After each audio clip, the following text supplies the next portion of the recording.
I've I've had a long career working as a state inspector for the Department of Mental Health.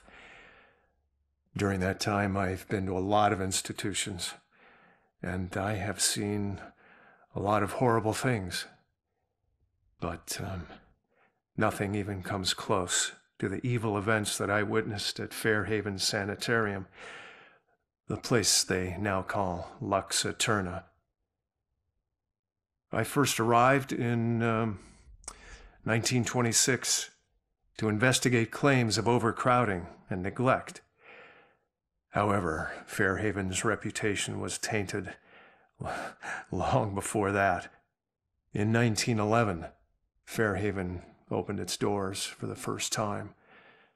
A notoriously violent criminal by the name of Jack Yates was the hospital's first patient. He was to be the shining example of the hospital's ability to cure the mentally deranged. However, when the superintendent's family was visiting one day, Yates broke free from his restraints, and he killed the man's wife. Since then, no one knows what happened to Yates or the superintendent. Well, that is, until now.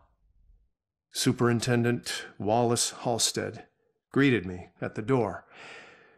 He seemed as empty and unkempt as the patients he lorded over.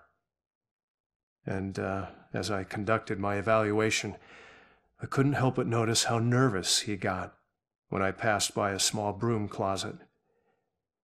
And naturally, I felt it necessary to find out why. When I opened the door, I was hit by the overpowering smell of human excrement. As the light flickered on overhead, I was horrified at what I saw.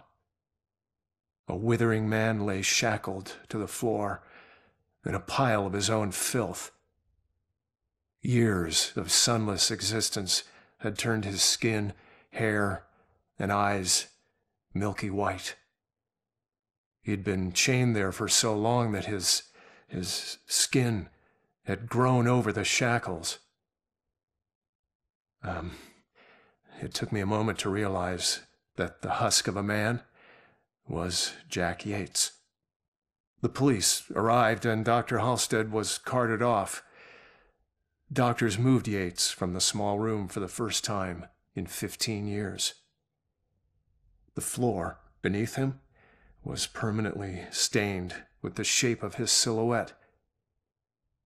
They tried to remove the shackles from under his skin, but the shock of it all was too much for him.